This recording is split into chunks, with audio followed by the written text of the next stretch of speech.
Baik, pada kesempatan ini kita akan membahas mengenai populasi dan sampel. Ini adalah bahan kuliah FKM UI oleh Prof. Sabarina. Kita akan belajar bersama. Penelitian itu dibagi menjadi kuantitatif dan kualitatif. Kalau kuantitatif itu hasilnya ada angka, kalau kualitatif hasilnya bukan angka. Misalnya kalau kuantitatif sebanyak 60% laki-laki usia 15 sampai 60 tahun di Indonesia ada perokok aktif. Kalau penelitian kualitatif mayoritas ibu hamil di desa A menghindari makan telur dan ikan karena dipercaya akan menghambat proses kelahiran. Ini contoh kuantitatif status gizi dan persepsi ketidakcukupan air susu ibu. Penelitian ini bertujuan menghubungkan antara status gizi ibu dengan persepsi ketidakcukupan air susu ibu. Penelitian ini merupakan kajian terhadap 3 studi analisis di Karawang, Kecamatan Cilandak, dan Kecamatan Tanjung Priok tahun 2010 dan 2011. Hasil penelitian menunjukkan hubungan yang bermakna antara status gizi dengan persepsi ketidakcukupan ASI dengan odd rasio masing-masing 3,7.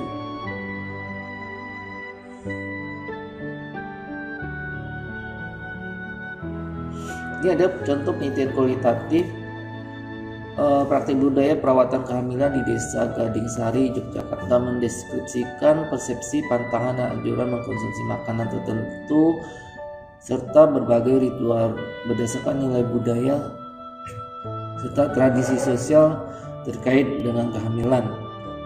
Data dikumpulkan melalui wawancara mendalam kepada sejumlah informan yang terkait dari ibu-ibu hamil atau yang pernah melahirkan, sejumlah tokoh masyarakat, warga masyarakat yang dianggap mengetahui budaya masyarakat setempat dan dianalisis secara deskriptif kualitatif. Dari data kita akan menghasilkan informasi. Data itu adalah keterangan berbentuk angka, huruf, kalimat, atau gambar sehingga menghasilkan informasi. Pada penelitian kuantitatif adalah menghasilkan angka. Kemudian ada variabel. Variabel adalah karakteristik yang dapat diteliti. Datanya bervariasi. Karakteristik yang diteliti dari variabel perokok aktif adalah misalnya subjek A 1 perokok, 2 bukan perokok, subjek 3 bukan perokok, subjek 4 bukan perokok, subjek 5 perokok. Jadi bervariasi. Ini populasi, kemudian ini adalah sampel. Kalau populasi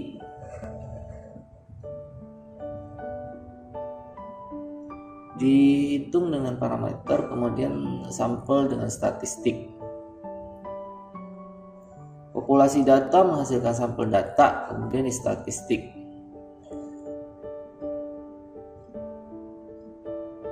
Populasi adalah kumpulan elemen yang kita ingin ketahui karakteristiknya atau yang diingin teliti. Elemen bila unit populasi diambil semua sensus. Populasi adalah unit elemen, contoh orang, individu, barang, unit sejenis institusi, misalnya puskesmas. Kemudian dari definisinya apa, siapa, jenis kelamin, status perkawinan, di mana, kabupaten, dan kapan.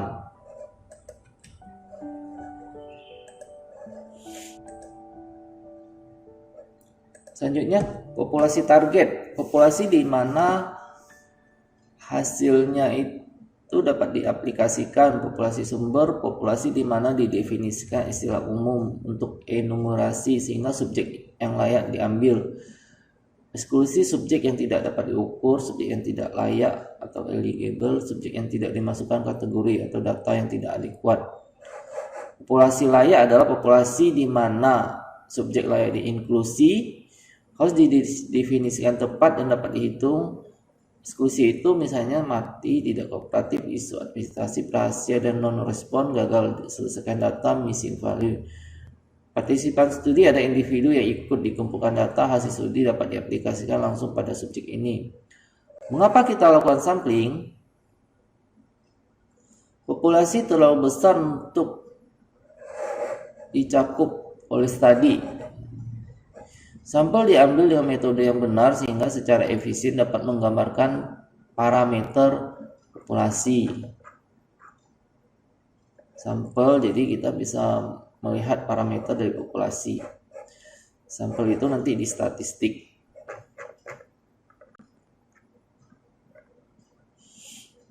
Sampel itu mewakili populasi. Supaya sampel memiliki validitas, mengukur apa yang kita ingin ukur, survei pemakaian kontrasepsi, maka diambil sampel WUS. Presisi, seberapa menyimpang populasi di sampel, menyimpang kecil, presisi kecil sampel. Sampai ada sebagian dari populasi unit sampling sama atau berbeda dengan unit elemen observasi dan unit analisis. Tujuan studi. Contoh, mengestimasi status gizi balita anak. Populasi ada target anak balita. Populasi studi ada anak balita di rumah tangga yang tak menolak berpartisipasi atau dilibatkan dalam penelitian atau studi. Sampling, unit sampling rumah tangga yang memiliki anak. Observasi, unit observasi ada anak balita di rumah. Unit analisis ada anak balita di rumah. Contoh, tujuan mengetahui proporsi mahasiswa yang merokok di satu universitas, populasi target sumber dan populasi layak. Mahasiswa satu fakultas, unit elemennya mahasiswa satu fakultas, sampel mahasiswa satu fakultas. Contoh 5, mengetahui proporsi remaja putri anemia di satu kecamatan, populasi target, populasi sumber, dan populasi layak.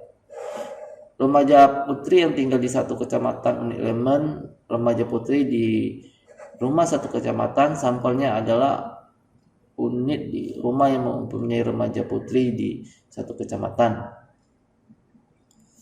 Sampel, prosedur bagaimana mengambil sampel, probabilitas vs non probabilitas. Besar sampel itu cukup, seberapa besar sampel untuk mendapatkan gambar yang jelas. Prosedur sampling adalah probabilitas elemen terambil sebagai sampel untuk sama juga diketahui. Sampling non probabilistik tidak dihitung probabilitas elementer populasi untuk terambil sebagai sampel. Sampling probabilistik adalah probabilitas yang sama. Kebutuhan untuk statistik inferen ada 4 metode generik: simple random sampling, systematic random sampling, stratified sampling, cluster sampling. Table of random number.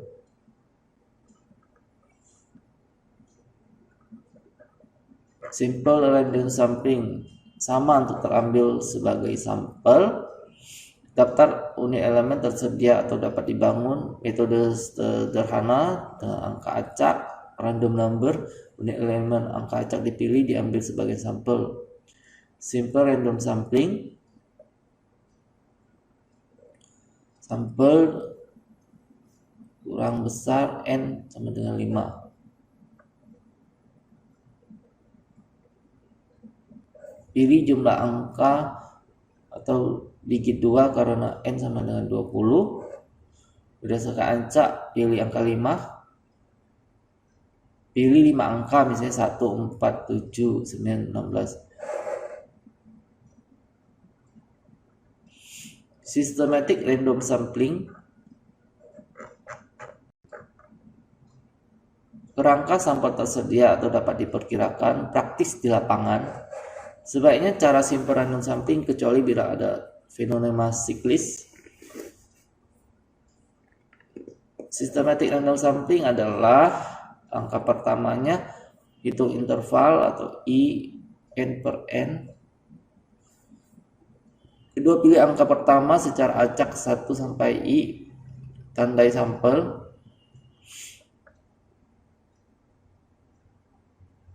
Ini systematic random sampling bila I-nya ganjil. Kemudian stratified sampling, prosedur yang efisien, data memiliki variabel untuk stratifikasi unit elemen tiap stratum menjadi homogen. Ambil sampel, besar sampel proporsional SM, besar sampel sama tiap stratum, ambil secara acak. Stratified sampling proportional to site. N-nya ada 8 misalnya. Besar sampelnya 8 per 20 kali 5 sama 2. Probabilitasnya 2 per 8, 0,25. Ambil acak angka 1 sampai 4. Terpilihlah ini dari Rina. Ini untuk laki-lakinya. Kemudian cluster sampling. Tidak dibutuhkan kerangka sampel populasi dari cluster. Dikumpulkan elemen misalnya heterogen dan variasi homogen. Sangat praktis. Misalnya tiap kelas ada 5 orang. Kelas 1, 2, 3. Pilih secara acak 1 sampai 4. Kelas 4 yang terpilih. Murid yang terpilih ada Yurizal, Tanto, Wawan, Mita, dan Dedi. Multi-stage sampling, kombinasi beberapa metode sampling sangat praktis di lapangan. SM dapat terjaga jika tidak bisa SM analisis bobot, pertimbangan probabilitas variabel. Sampling bertahap, kabupaten, kota, klaster, dan individu. Unit sampling itu primer, ada sekunder. Sampling cluster itu ada 2 tahap, dari kabupaten, desa, kemudian rumah tangga, kemudian balita. Ini sampling bertahap. Probabilitas untuk elementer, SM, rapid survey WHOP to state cluster sampel dari kabupaten, desa, balita. Perangkat survei, memilih desa dengan PPS sesuai prinsip SM. Besar sampel. Sampel yang cukup, resolusi tinggi atau rendah. Besar sampel itu pertimbangkan tujuan studi, skala variabel dependen yang diteliti, tingkat kepercayaan 1 minus alfa sama minus beta, tingkat kekuatan, estimasi kasar dari parameter yang diteliti, tingkat presisi, rancangan prosedur sampling, metode analisis, dana, waktu, dan sumber lain. Pertimbangkan tujuan studi, estimasi dan uji hipotesis, skala variabel yang diteliti. Pertimbangan kepercayaan, tingkat kekuatan studi, pertimbangan keadaan populasi, pertimbangan angka presisi, angka absolutity, relativity, rancangan prosedur sampling, cluster, rancangan analisis statistik,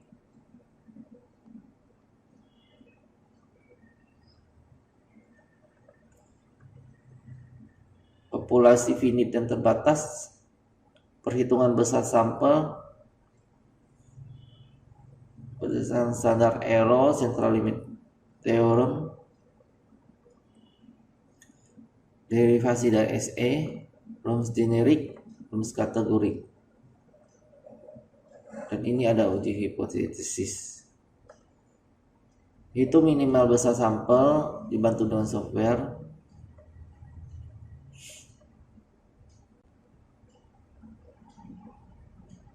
Contoh, tujuan studi mengetahui status gizi anak balita di satu kecamatan. Penduduknya ada 32.000 atau 800 8.500 rumah tangga sekitar 10% rumah tangga memiliki balita. Pustaka sekitar 20%. Itu balita berstatus gizi buruk. Gunakan angka kepercayaan semilima dan presisi absolut 10%. Hitung besar sampel. Tujuan studi estimasi status kecamatan X, populasi balita di kecamatan X, sampel rumah tangga balita yang tinggal di kecamatan X, besar sampel P sama dengan 0,25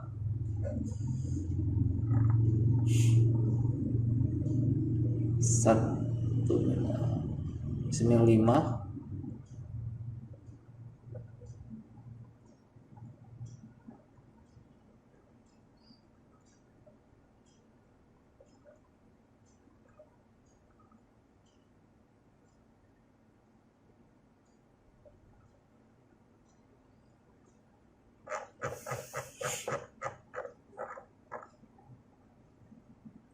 presisi absolut 0,1.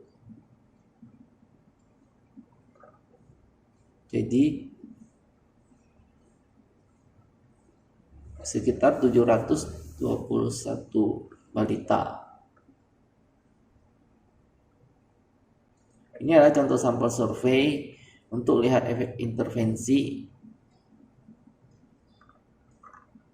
Sampel representatifkah?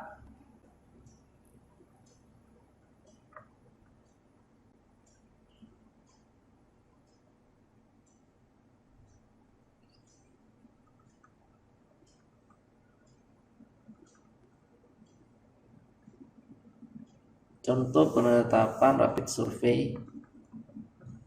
Contoh prosedur habit sampling.